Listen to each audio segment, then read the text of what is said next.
I dashur publik, përshëndetje dhe ju në gjatë jeta edhe një herë. Sot si që dini kam qenë gjatë gjithë ditës në teren, jam edhe pa gjumë, mram gjatë gjithë natës, pe orës 1 të mëngjesit, ku ka fillu Kijevi me u bombardu. Kemi qenë zgjuar nga një bunker në një tjetër, sepse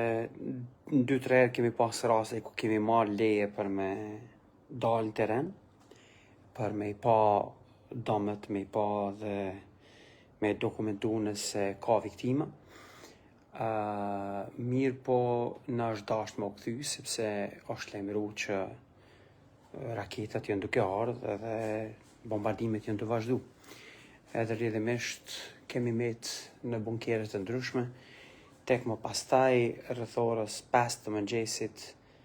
e kemi marrë më në fund lejën në plot për me qarkullu në për qytet. Edhe kemi fillu me shku në destinacionet e pikave të sulmeve ku ka ndodhur. Këtu, si që përsheni, unë jam në apartamentin tim, duhet t'ju tregoj disa pej pamjeve që I kam realizu. Këtu janë pamje cilat jam duke përpunu për për 2 gazeta britanike, cilat e kanë konfirmu marrjen e përdorimin e tyre në Shtyp. Ende nuk e di nëse dikush do të jetë interesuar për përdorimin e tyre online, por në Shtyp tashmë është I konfirmuar. Por do të, si që përshini, këtu ka sharru raketa fail dhe I ka marrë 2 makina thuajse mrena. Shisi që është qarë ndërtesa aty.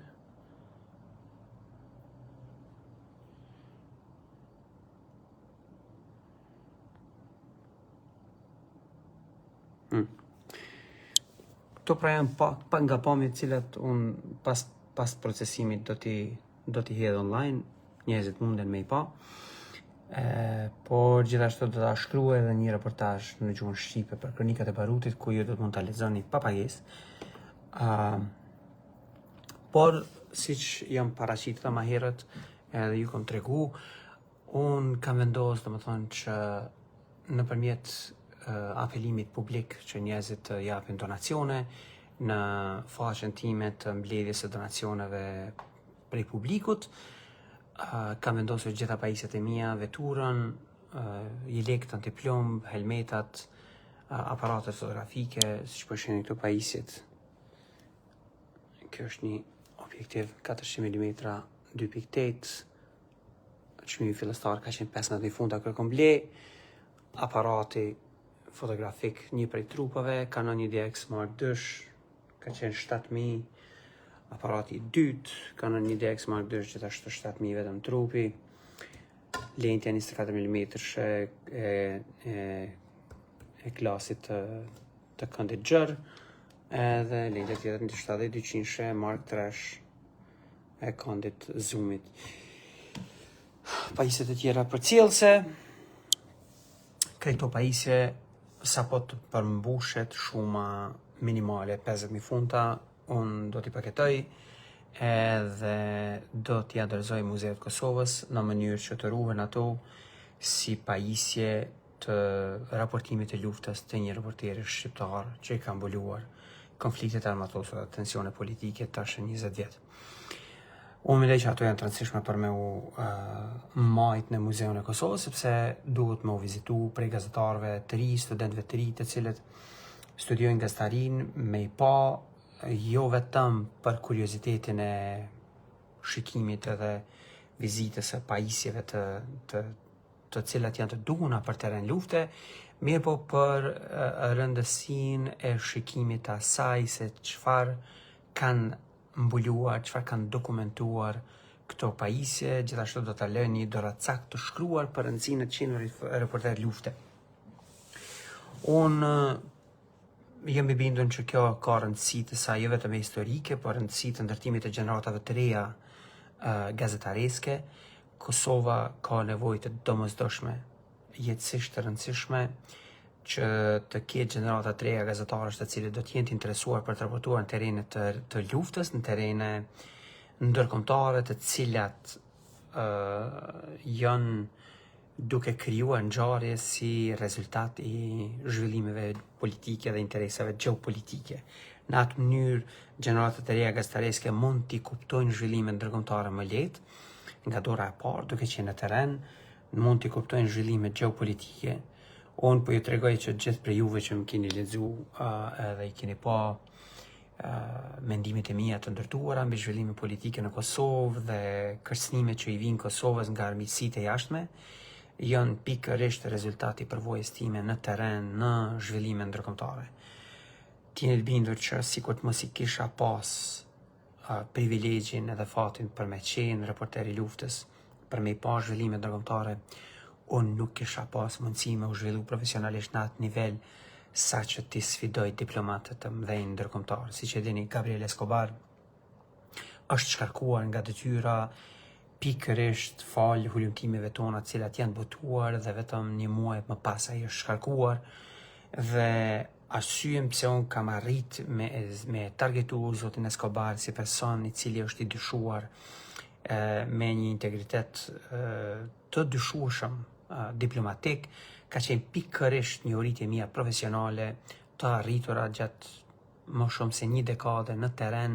duke i parë se si funksionojnë zhvillimet gjeopolitike dhe zhvillimet ndërkombëtare. Aty, domethënë, ka qenë baza e arsyes pse unë kam arrit me kuptu që ky njeri mund të ketë diçka të dyfishtë dhe rrjedhimisht kemi arrit me gjurmu edhe me hulumtu dhe me i ranfije. Po nuk mjafton vetëm njohuria, ndërtimi i gjeneratave të reja gazetareske të cilat e njohin terrenin ndërkombëtar, përveç ndërtimit të njohurive, ju ndërtoni gazetarët e rinj ndërtojnë edhe kontakte. Për shembull, kontaktet e mia me shtëpinë e bardhë kanë qenë jashtëzakonisht të paqmuare, kanë qenë jashtëzakonisht të pazëvendësueshme, të rëndësisë së vet jetike, sepse duke pas kontakte me shtëpinë e bardhë, të cilat i kam ndërtuar me vite gjatë kohës kur kam punuar për gazeta si New York Times, për gazeta si Guardian, për gazeta si Der Spiegel i Gjerman, ato kanë qenë kontakte jashtëzakonisht të vyshme, të cilat më kanë ndihmuar ti kuptoj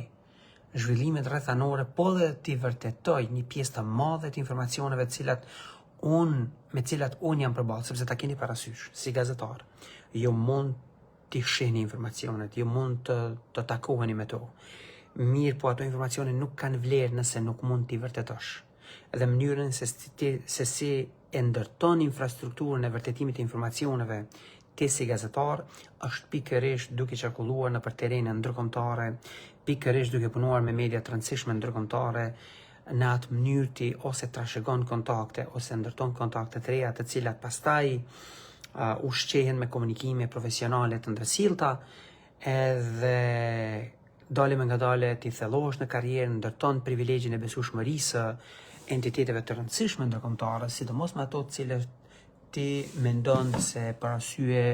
tua patriotike ose parimore ose profesionale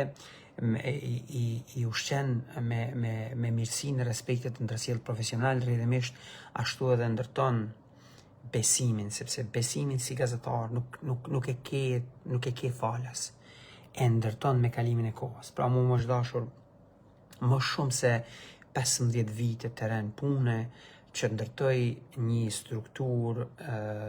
të besueshmërisë, të privilegjit të besueshmërisë së kontakteve të rëndësishme të entiteteve të larta, të shteteve të fuqishme globale, në mënyrë që ata të mund të më besojnë që kur tulem në një tavolinë për të biseduar me ta, lidhur me një informacion me cilin jam përballur dhe kam hasur, ata pastaj të fillojnë dhe të më ndihmojnë për ta vërtetuar vërtetësinë e atij informacionit. Duhet të keni parasysh që shpesh herë informacionet tingëllojnë krejtësisht të vërteta, po ato mund të jenë të falsifikuara. Për shembull, unë jam përballë shpesh herë me informacione të falsifikuara, të cilat kanë tingëlluar sikur me qenë sinqerisht të vërteta dhe të pakontestueshme. Ka qenë rasti më i freskët në vitin 2024, kur operatori Milaj Mzeka, i cili siç e dini është arrestuar për nëndryshime për spionazh bashkë me Fatmir Shehollin, pastaj është liruar. Ai e kishte dërguar operatorin e GRU-s ruse Halit Sahitaj në një përpjekje klandestine për të më mashtruar, për të botuar një informacion i cili hirte dyshime të dokumentuara mbi Richard Grenellin. Dokumentin që ata e kishin fabrikuar ishte dukej, tingëllonte, hiezonte, jepte shijen e vërtetësisë. Mirë po kuptohet, domethënë, duke qenë se jam gazetar me përvojë, duke qenë se jam përballë me situata të tilla, duke qenë se kam pas trajnime të panumërta vazhdimisht të përparimit profesional, të avancimit profesional me media të mëdha, unë nuk i kam botuar me njerë materiale, çka kam bërë, kam filluar procedurën e verifikimit. Dhe procedura e verifikimit nuk ka qenë vetëm e një burimore, ka qenë shumë burimore. Dhe arsyeja pse ka qenë shumë burimore, dhe unë kam pas privilegjin që ta bëj procesin e vërtetimit të atij informacionit shumë burimor, ka qenë pikërisht për faktin që unë kam punuar për një mori gazetash të mëdha botërore dhe të shteteve të ndryshme, si është New York Times, Washington Post, pastaj Der Spiegel, Der Standard, pastaj Sonntagszeitung e Zvicrës, pastaj Guardian, Sunday Times e Londrës, pastaj kontaktet shtetënore me të cilat i kam trashëguar nga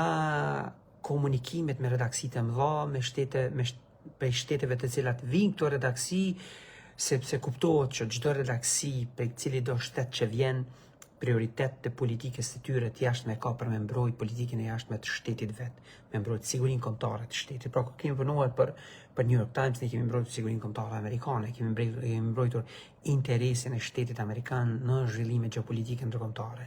Kuptohet që ne kemi thënë të vërtetën, që ne kemi transmetuar të vërtetën,